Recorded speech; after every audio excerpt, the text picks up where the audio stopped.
La Bible, oui. Voilà. Je voulais demander pourquoi dans certains pays, lorsqu'on doit condamner quelqu'un, on lui demande de dire la vérité, rien que la vérité sur la Bible.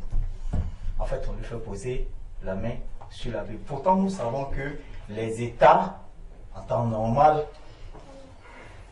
sont pas trop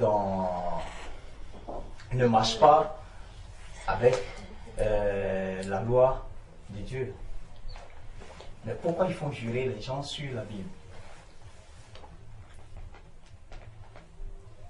Si on peut...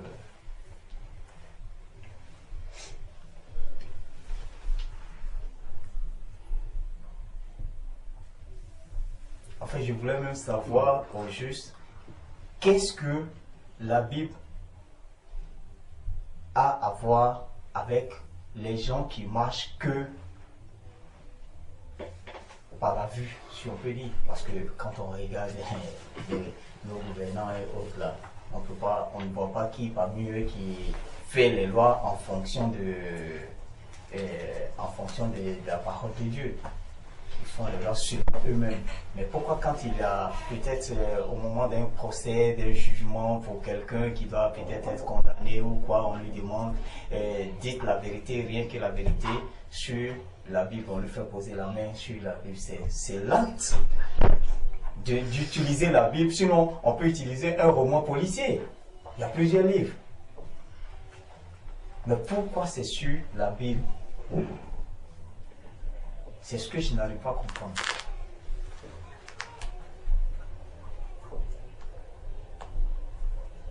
Donc si quelqu'un pour moi a la réponse aussi, ça c'est pas forcément au frère Alain, hein, c'est pour nous tous en fait. Parce que moi je ne comprends pas ça, pourquoi c'est sur la Bible. Mais en France, est-ce qu'ils jurent sur la Bible aussi en France? Que aux États-Unis. C'est ça. Je n'ai pas dit en France, j'ai dit dans certains pays. Parce que, par exemple, il y a des pays aussi qui ne pratiquent pas ça. Je ne sais pas si en France ils le font ou pas. Mais je sais que, par exemple, en Italie où j'ai vécu, ça se pratique. Aux États-Unis aussi, on voit que. Voilà. Aux États-Unis, même, ils prêtent serment sur la Bible, avec la Bible. Oui, oui. Quand il y a un nouveau chef d'État, oui. Quelque part, ils reconnaissent l'autorité de Dieu. Comment? Quelque part, ils reconnaissent l'autorité de Dieu. Les C'est- Américains, ils doivent reconnaître quelque part l'autorité de Dieu. Parce qu'ils jouent toujours par Dieu. Hein. Dieu bénisse l'Amérique, ils ne jouent que par Dieu, aussi, même s'ils ne sont pas toujours au pouvoir. Ils ne mangent pas forcément selon Dieu, mais on voit quand même ceux qui sont dans leur bouche. C'est peut-être que parce qu'avant, ouais, voilà, l'autorité était, je crois, c'était régie par le pape ou par les trucs chrétiens. Je pense peut-être que c'est de là que ça découle. Les chrétiens, on va dire. C'était chrétien avant l'Amérique, non? Il faut dire que ce que nous appelons actuellement civilisation, c'est créé par le christianisme. C'est en cherchant à répondre aux enseignements de Jésus-Christ que la civilisation a pu, c'est que ce qu'on appelle démocratie, ici, ça vient du christianisme. Parce que Jésus a prêché la fraternité, l'égalité. Et toute la civilisation a pu s'est tirée de la Bible. Dans le monde entier, c'est pas principalement. Les musulmans ont essayé de faire asseoir l'islam, mais ça n'a pas été c'est vrai. J'ai lu ça dans un livre intitulé Christ, le philosophe. On examine toute la Bible, pas ce là.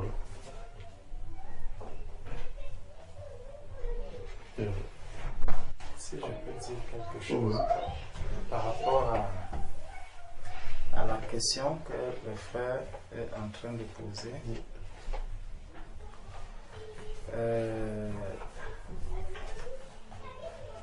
moi je prendrais la chose d'une certaine manière. Si nous prenons 1 Jean chapitre 5,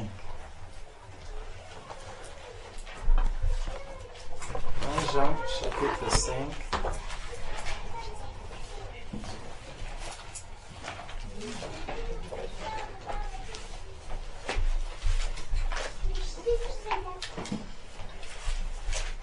verset 19. Nous savons que nous sommes de Dieu et que le monde entier est sous la puissance du malin. Nous savons que nous sommes de Dieu et que le monde entier est sous la puissance du malin. Nous savons aussi que le Fils de Dieu est venu et qu'il nous a donné l'intelligence pour connaître le véritable. Et nous sommes dans le véritable en son Fils Jésus-Christ. C'est lui qui est le Dieu véritable et la vie éternelle.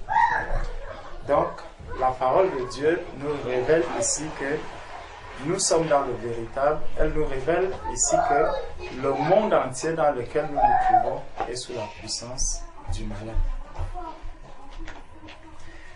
Or, le Seigneur, déjà dans sa manière de redresser l'homme ou d'amener son enfant à la justice, Dieu utilise une méthode. Dieu utilise des méthodes. Parce que si on regarde un peu plus haut dans 1 Jean 5, un peu plus haut, le Seigneur dit, si tu vois ton frère qui a péché, mets-toi en prière pour ça. Dans Matthieu 18, il nous montre la démarche. Bon. La question que moi je nous pose, c'est, lorsque quelqu'un arrive au tribunal, on lui dit, jurez de ne dire la vérité, seulement la vérité et rien que la vérité. Bon, celui-même qui apporte déjà la Bible, est-ce que lui-même est déjà dans la vérité? Première chose. Deuxième chose, on te pose la Bible, on pose là, tu poses la main. Quand tu vas faire quoi? Tu vas faire quoi? Tu vas jurer. On va aller voir Matthieu chapitre 5. La personne qui vient jurer sur la Bible, est-ce que lui-même, il dit, je jure de ne dire que la vérité et rien que la vérité. Mais pendant qu'il est en train de le dire, il y a un avocat. Un autre avocat qui est là, placé à ses côtés. Je ne sais pas si on voit. Ça fait que, en fait, la Bible en elle-même perd tout le sens, toute sa signification. Quand elle se présente en ce moment, devant tout ce décor, il y a celui qui apporte la Bible qui n'est pas déjà lui-même en accord avec cette Bible. Celui qui va dire, je jure simplement parce que c'est un formalisme, il va jurer sur cette Bible. Et par la suite, il sait que au-delà du fait que, il a fini cette formalité, il y a maintenant les avocats qui sont là. Ce sont ces avocats qui vont maintenant le défendre. Ça veut dire, même s'il dit que, je n'ai pas volé, je n'ai pas fait ceci, je n'ai pas volé de l'argent et tout, et tout, et tout. Bon, il va s'arrêter là et maintenant les avocats vont donc prendre le relais. Or, si on se contentait uniquement de la Bible, après avoir dit que je le jure, donc dès que on te demande, monsieur, est-ce que vous avez volé? Non, je n'ai pas volé. L'affaire doit s'arrêter là. Si on a fait confiance réellement à cette Bible, tu vois, donc ça veut dire que si on a mis vraiment Dieu devant l'affaire, en sachant que Dieu est le Dieu tout-puissant, c'est lui qui juge et son jugement est vrai, et que celui qui va poser sa main là-dessus est vraiment en accord avec cette Bible, parce que Dieu ne force pas quelqu'un à s'engager avec lui. Parce que quand tu poses la main sur la Bible, ça veut dire que je prends un engagement. Mais tu ne le prends pas de manière volontaire. C'est parce que tu es en fait obligé. Tu n'as pas de choix. Dans tous les cas, tu montes, tu descends, tu dois poser la main dessus. Maintenant donc, dans Matthieu chapitre 5,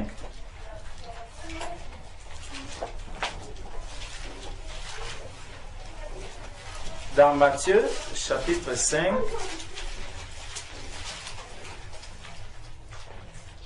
quand on dit que le malin est très subtil, il est très rusé, il y a beaucoup de choses qui se passent comme ça et on se dit, ah vraiment, Dieu est honoré, Dieu est glorifié, Dieu est ceci. Même dans un tribunal, il y a quand même Dieu qui est en train. Non.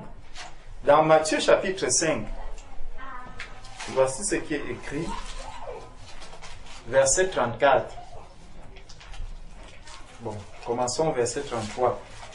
Vous avez encore appris qu'il a été dit aux anciens, tu ne parjureras point, mais tu t'acquitteras envers le Seigneur de ce que tu as déclaré par serment. Donc, si c'était réellement selon Dieu qu'on voulait suivre la voie de Dieu, on demandait juste aux personnes de faire un serment. Donc, ils s'engagent. Donc, tu t'acquitteras envers le Seigneur de ce que tu as déclaré par serment. Mais moi, je vous dis de ne pas jurer, de ne jurer aucunement, ni par le ciel, parce que c'est le trône de Dieu, ni par la terre, parce que c'est son marchepied, ni par Jérusalem, parce que c'est la ville du grand roi. Ne jure pas non plus par ta tête. Aujourd'hui, quand on entend quelqu'un dire, il parle sur la tête de sa maman, sur la vie de sa maman, sur telle chose. Ça, c'est des choses que les gens disent aujourd'hui. Tout ça, c'est parce que Satan est le monde entier sous la puissance de Satan et Satan fait tout pour amener l'être humain à désobéir entièrement, totalement à Dieu. Donc le Seigneur dit, ne jure non plus par ta tête, car tu ne peux rendre blanc ou noir un seul cheveu. Que votre parole soit oui, oui, non, non. Ce qu'on ajoute vient du malin. Vous voyez? Donc, normalement, la seule chose qu'on doit demander à quelqu'un, est-ce que tu es d'accord? Est-ce que tu as fait telle chose? La personne dit oui. Je dis cela parce que quand on apporte la parole de Dieu, c'est comme si on était dans un... le Seigneur nous dit quoi? Là où 2 ou 3 sont rassemblés à mon nom, je suis au milieu d'eux. C'est un peu ce qu'on est en train de faire. La parole de Dieu, c'est Dieu lui-même. Jean chapitre 1, verset 1. Au commencement était la parole était avec Dieu, la parole était Dieu. Donc dès qu'on apporte la parole de Dieu quelque part, et que on se dit que bon, là, on va traiter une affaire, et qu'on amène Dieu au milieu, ce serait exactement comme si on était en train d'obéir à ces versets où Jésus dit, là où 2 ou 3, le Seigneur dit, là où 2 ou 3 sont rassemblés à mon nom, je suis au milieu d'eux. Et donc, si Dieu est là au milieu, ce qui suffit, ce qui convient de faire, c'est demander à la personne, est-ce que vous reconnaissez avoir volé? Tout le monde attend. Si la personne dit, oui, j'ai volé, on lui prononce la sentence. S'il dit, non, je n'ai pas volé, l'affaire s'arrête là. Et soit on commence à chercher un autre voleur. Et donc, ça veut dire que la personne en question, la personne à qui on vient poser la question, doit être celle qui craint déjà Dieu. Oui, ça veut dire que la personne doit craindre Dieu. Parce que tu amènes quelqu'un qui ne craint pas Dieu, tu lui demandes de jurer sur la Bible. Il prend la main, il pose dessus, il dit ce que vous lui avez demandé de dire. Point barre, il passe dessus. C'est ça. Il ne connaît pas Dieu, il n'a pas la crainte de Dieu, vous lui apportez un livre. C'est comme tu lui apportais justement un roman policier, comme tu disais. Et dit que cette table-ci est verte. Bon, pour que le procès commence, bon, la table-ci est verte. On dit, ok, tu as dit que la table est verte, maintenant on peut commencer le procès. Non. C'est que c'est encore un autre moyen pour essayer de dire aux gens que, bon, Dieu est dans tout ce que nous sommes en train de faire, mais en creusant, en grattant, on voit que, en fait, il n'y a rien de Dieu dans tout ce que l'on est en train de faire. Donc, mon frère, voilà ce que je pouvais dire là-dessus. Amen.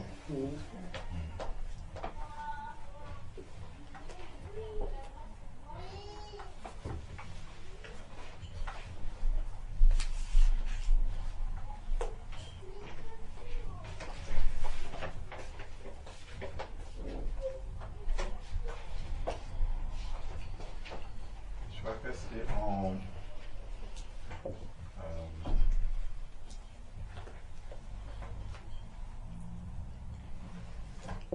il y a des choses qui, enfin des habitudes, des choses que les gens font et Dieu n'est pas dedans, comme le frère a bien expliqué, il n'y a pas Dieu dedans,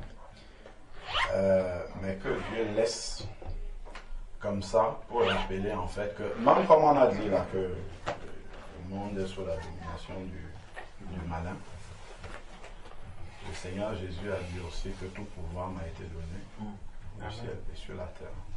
Donc c'est lui qui est le maître de toutes choses. C'est un rappel en fait, encore que Dieu fait. Parce que le Seigneur a dit que nous devons prêcher aux nations pour servir de témoignage. Ce que les gens sont en train de faire, ils s'amusent, ils ne savent pas ce qu'ils sont en train de faire, mais c'est quelque chose que Dieu va leur rappeler. Le moment venu. Parce que quand il dit « jure là que tu ne diras que la vérité et rien que la vérité », ça suppose que là où tu poses la main là, même s'ils ne savent pas ce qu'ils disent, là où tu poses la main, tu reconnais que ici là, ce livre là c'est la vérité. C'est quelque chose, c'est en fait Dieu parle aux hommes, même comme ils sont dans l'ignorance, Dieu leur parle. Parce que même comme vous êtes ignorants, vous arrivez quand même à savoir que lorsqu'il faut parler de vérité, c'est la Bible qu'on prend. Vous avez laissé tous les livres. Pourquoi vous ne prenez pas un grand encyclopédie, on pose la main, et pourquoi vous allez prendre la Bible? Ça veut dire que quelque part vous connaissez la vérité, mais vous l'avez rejetée. Donc vous êtes condamnable devant Dieu. Parce que vous saviez que c'était la vérité. C'est pour ça que au moment où vous avez des échéances où il faut parler de la vérité, c'est mon livre que vous prenez pour venir mettre ici. Donc c'est encore un sujet, c'est-à-dire que c'est, comment dire, comme je disais, Dieu utilise ce moyen-là pour parler aux hommes, mais il garde les yeux fermés, et ça sera un motif d'accusation. Le Seigneur a dit dans Romains chapitre 3 verset 19 que ce jour-là toute bouche sera fermée. Parce que quand quelqu'un va dire « Ah, moi je ne savais pas que Dieu existe, je ne savais pas », le Seigneur te ramène dans un procès où toi-même tu étais soit l'avocat, soit une partie civile, soit le juge, ainsi de suite. Il va te dire « Qu'est-ce que vous étiez en train de faire? Pourquoi vous avez laissé tous les livres? Pourquoi c'est celui-là que vous avez pris ?» Ça veut dire que quelque part, vous savez quand même quelque part dans le tréfonds de votre cœur que ce livre-là n'est pas comme les autres. Pourquoi vous n'avez pas cru, puisque lorsque vous voulez parler de vérité, c'est ce livre-là que vous prenez. Pourquoi vous n'avez donc pas cherché à savoir quelle est la vérité dans ce livre-là? Donc c'est encore une prédication du Seigneur, telle que la Bible nous dit dans Romains chapitre 1 que Dieu se révèle au monde par la création. Par ces choses-là, Dieu est aussi en train de parler aux hommes, en leur disant, comme vous parlez de vérité, si c'est la vérité que vous cherchez, il faut ouvrir ce livre-là. Sauf qu'il passe superficiellement comme ça. Il passe superficiellement. Mais de la même manière que l'apôtre Paul dit que ils sont donc inexcusables parce que ayant vu les perfections de la création de Dieu, ils ne l'ont point cherché, ils ne l'ont point loué. De la même manière, les gens, on ne peut même pas dire que les gens qui font ça, c'est le monde entier. Parce que même là où on ne fait pas ça, à la télé, on le montre. Tout le monde le sait. Même dans les films, ça se voit. Même les frères maçons même font ça aussi. Donc, en fait, le monde entier a, comment dire, une direction par rapport à la vérité. Moi, je n'ai jamais vu, même peut-être dans un pays musulman, qu'on prenne le Coran pour poser la main et parler de la vérité dessus. Même les musulmans, je ne sais pas, peut-être j'ignore, mais les musulmans ne font pas ça. Mais quand on veut parler de vérité quelque part, on ramène la Bible et on pose, et puis il pose la main là-dessus. Donc, vraiment, pour ma part, c'est encore un... le Seigneur laisse faire ça pour attirer l'attention de l'homme encore sur où est la vérité. Où est la vérité? Maintenant, ça rend l'homme encore plus irresponsable devant Dieu. Moi, c'est vraiment ce que je vois par rapport à cela. Amen. Et moi, ce que je voulais te souhaiter, c'est que quand on jure devant sur la Bible, non? C'est sur la Bible, on prend la Bible, il faut jurer. Mais qu'ils essaient de jurer sur Jésus, je pense que là, ils ne vont pas pouvoir. Parce que le Seigneur est venu, il a dit, je ne suis pas venu pour annuler. Je ne suis pas venu pour annuler le prophète ni la loi. Je suis venu pour faire paraître la vérité qui était cachée, que je vous la donne, que vous sachiez que autrefois vous marchiez dans vos enfances, mais maintenant la vérité est révélée. Maintenant vous devez marcher tel que c'est dit. Mais ils n'ont pas accepté ça. Parce que maintenant la vérité a surgi. Là ils disent non, lui il est venu vraiment pour nous perdre là, parce que c'est ce qu'il est en train de dévoiler, ça ne nous arrange pas. Je pense que si c'était seulement, on disait qu'aujourd'hui, que bon, il faut maintenant jurer au nom de Jésus. Il y en a beaucoup, même dans les tribunaux là, ils ne pourront pas prononcer le nom de Jésus parce que le nom de Jésus ne se prononce pas n'importe comment. Nous le voyons aujourd'hui, hein. Ils peuvent avoir la Bible. Ils ont la Bible chez eux. Mais demandez-leur de parler de Jésus pour voir, ils ne pourront pas. Rien que le nom en lui-même qui est la vérité, Jésus-Christ de Nazareth, ils n'arrivent pas. C'est comme le message, comme a dit le frère, que ils le font, mais car en fait, ils le font par... ils ne sont pas sincères avec eux-mêmes. La vérité n'est pas là, quoi. C'est juste quelque chose... Bon, comme dans le temps, ils le faisaient, hein. Ils ont voulu continuer, mais ils cherchent à continuer plutôt dans la lancée, mais car en fait, ils ne sont pas dans la sincérité et la vérité des faits. Parce qu'au jour d'aujourd'hui, c'est le Seigneur Jésus-Christ de Nazareth qui est Dieu, qui est en train vraiment de nous apporter cette lumière et cette vérité de la réalité des choses. Mais ils ne l'ont pas accepté, ils ne l'acceptent pas. Donc, c'est juste pour pouvoir... Moi, c'est ce que je sais de voir. C'est juste pour dissuader le monde, mais sinon, la vérité n'y est pas là dans ce qu'ils font. C'est ce que j'essaie un peu de comprendre, quoi. Sinon que le nom de Jésus, il dérange. Ils ne peuvent pas vraiment être sincères dans ce qu'ils font. Sinon, il y en a beaucoup, même un jour, on allait voir, même en le faisant, qu'ils tombent là même, et puis ils sont partis.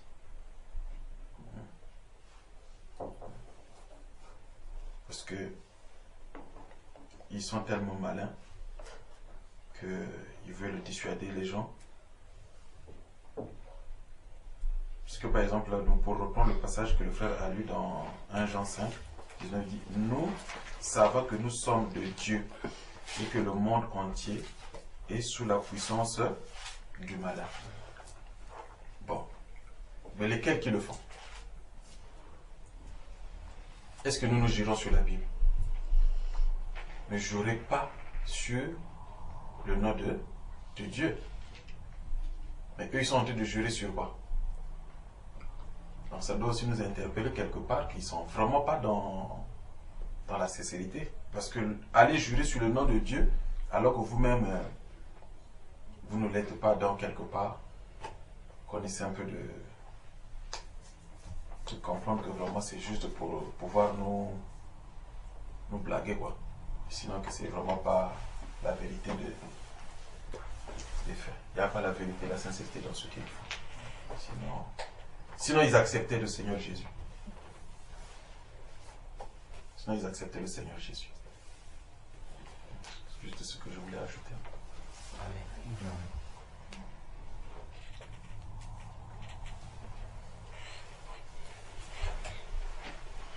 Donc le Seigneur est en train de leur parler, c'est comme un marabout aussi. Oui, chez le marabout, tu arrives chez le marabout, on te présente la Bible. Oui. Il commence à faire des incantations même sur la Bible, devant toi. Mais le Seigneur, comme le frère disait tout à l'heure, c'est la vérité que le Seigneur est en train de te montrer, que tu me laisses pour faire autre chose alors que je suis présent. Partout où on utilise, le Seigneur lui-même, il évangélise. Il lui-même évangélise les personnes dans ces endroits. Tu vas chez un marabout, quand tu trouves la Bible, il est en train de te montrer quelque chose que souviens-toi de ça. Même ceux qui utilisent la croix là, tu montes et tu descends. Paul nous a dit qu'il n'a rien prêché d'autre que Jésus-Christ et Jésus-Christ crucifié. Donc, quand tu portes Jésus, un homme, tu portes quelqu'un sur la croix, si dans ta tête tu te dis que c'est Jésus-Christ, sache que c'est une prédication qui te sera présentée le jour où tu passeras devant le Seigneur. Puisque l'être humain peut fuir la parole de Dieu sur la terre, mais la Bible nous dit que c'est cette parole qui te jugera à la fin. Donc tu fuis la parole de Dieu sur la terre, dès que tu quittes la terre, c'est comme si un jour j'allais à Clermont-Ferrand, je voulais éviter le péage. J'ai emprunté un chemin, à un moment donné, je vois comment le GPS me demande de sortir. Je dis, oh merci Seigneur. Dès que je suis sorti du péage comme ça, il y avait une autre entrée qui était obligatoire. Et là, tac, je me retrouve encore devant le péage. 40 €. Ah oui, ça m'a fait mal. Quand vous dites, ça m'a fait mal. J'ai payé 40 €. Donc, lorsque tu fuis la parole de Dieu sur la terre, les enfants de Dieu, nous oublions que nous avons une grâce particulière. Le fait pour nous de vivre la parole de Dieu.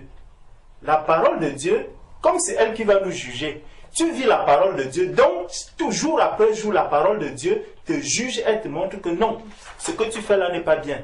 Ce que tu fais là n'est pas bien. Donc elle te corrige jour après jour, jour après jour. Tu vas voir un enfant de Dieu qui est attristé parce qu'il n'arrive pas à suivre la volonté de Dieu, parce qu'il n'arrive pas à faire. C'est le jugement que la parole est en train de te donner sur la terre. Voilà pourquoi le jour où tu quittes la terre, tu as marché déjà dans la volonté de Dieu, dans la parole de Dieu sur la terre.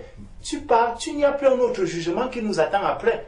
Mais ceux qui refusent cela sur la terre, le jour où tu quittes, dès que tu traverses comme ça, le péage t'attend, tu trouves la parole de Dieu. Oui, la parole de Dieu, et c'est la vie éternelle qui se présente là devant toi. Voilà pourquoi ceux qui n'ont pas accepté Christ sur la terre passeront en jugement. À cause de ça, ils ont refusé la parole. Soyons dans la joie, mes frères, mes sœurs, de vivre la parole de Dieu tant que nous sommes sur cette terre-ci. Donc, vraiment, le Seigneur, il leur présente cette parole en leur disant, vous vous amusez, même dans les tribunaux, je suis là, je vous tends encore la main. Parce que ce n'est pas avec le pied, c'est avec la main. On te pose, la main du Seigneur est là. Le doigt de Dieu, il te parle. Tu dis, je jure. Le jour où tu vas traverser, le péage sera là. Tu vois, le livre en question, il se présente encore là devant toi. En direct. Non, direct. Tu n'auras que tes yeux pour pleurer. Ça, c'est la vérité. Donc, que le Seigneur nous fasse grâce. Et nous aide à avancer et à aimer cette parole-là. Amen. Amen. Mais n'empêche que la parole nous dit que le monde est sous la puissance du malin, mais on voit bien qu'en autorité de Dieu, dans la mesure que le code pénal est quand même basé sur les commandements de Dieu, et que Satan, il n'a quand même pas réussi à tout balayer. Maintenant, on voit qu'en France, par exemple, petit à petit, ils font casser tous les fondements de Dieu, mais en gros, ils n'ont pas... Il y a quand même l'autorité de Dieu qui est là, parce qu'il dit qu'il n'y a aucune autorité qui n'a été instituée par lui. Toute autorité a été instituée par lui.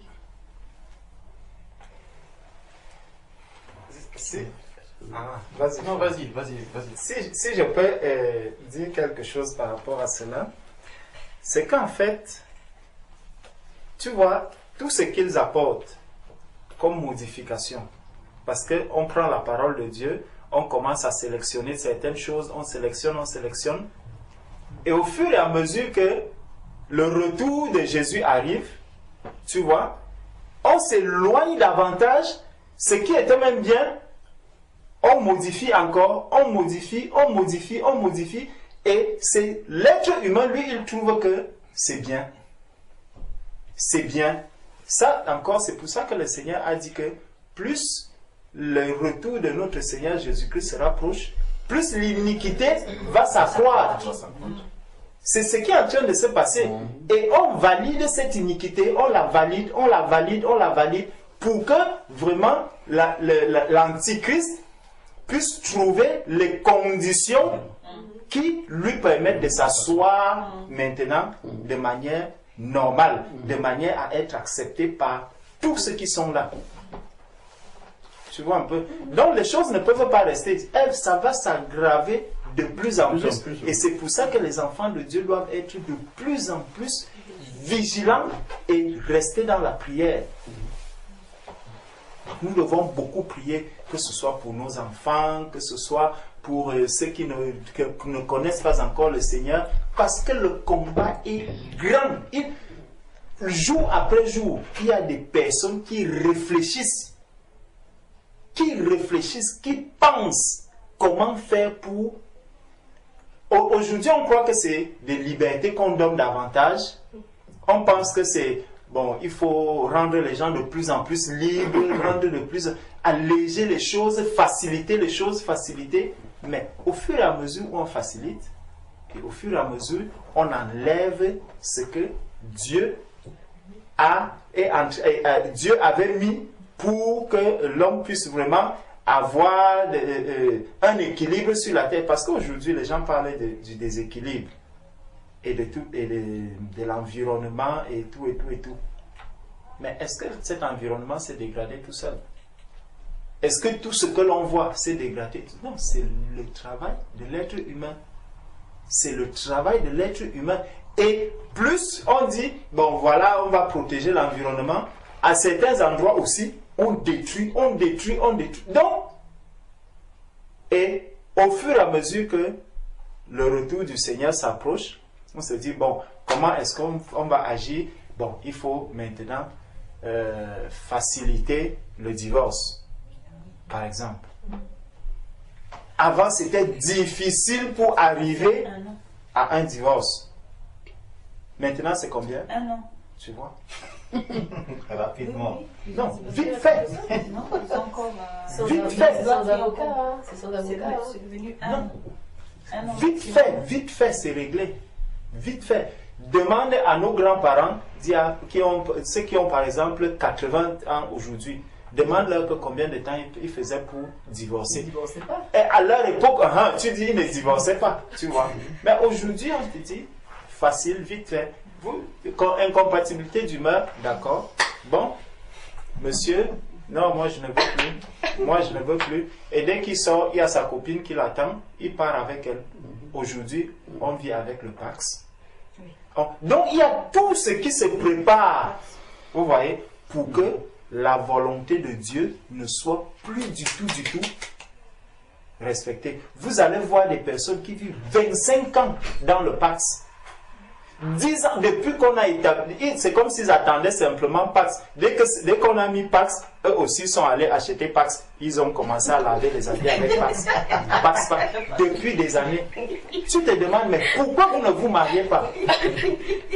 Parce qu'ils vivent dans les conditions normales du mariage. Certains même l'un arrive à mourir alors qu'ils sont dans le Pax. Tu te demandes, mais qu'est-ce qui ne va pas? Pourquoi ne pas se marier? Donc tout est créé pour que non, dans le cas du mariage, que le parent n'ait rien à dire. Non, on n'est pas marié, on est seulement paxé. 56% de la population française.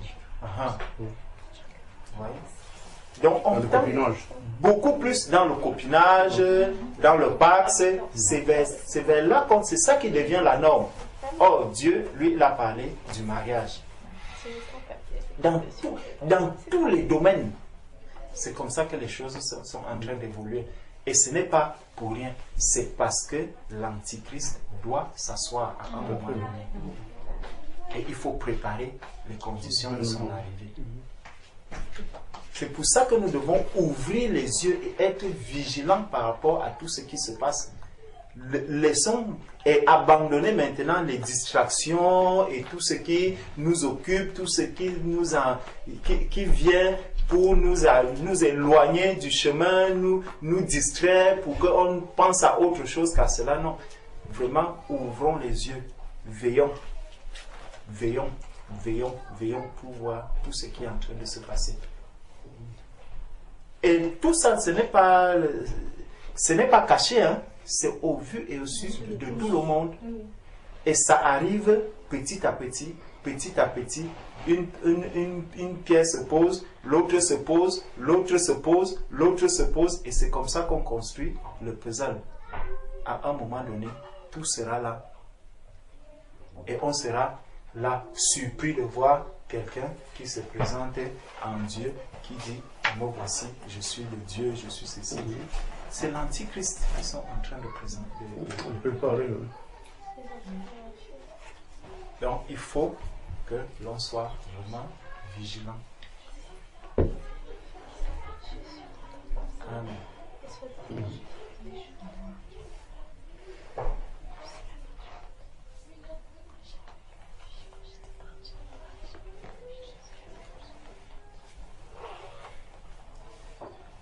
Les temps sont durs.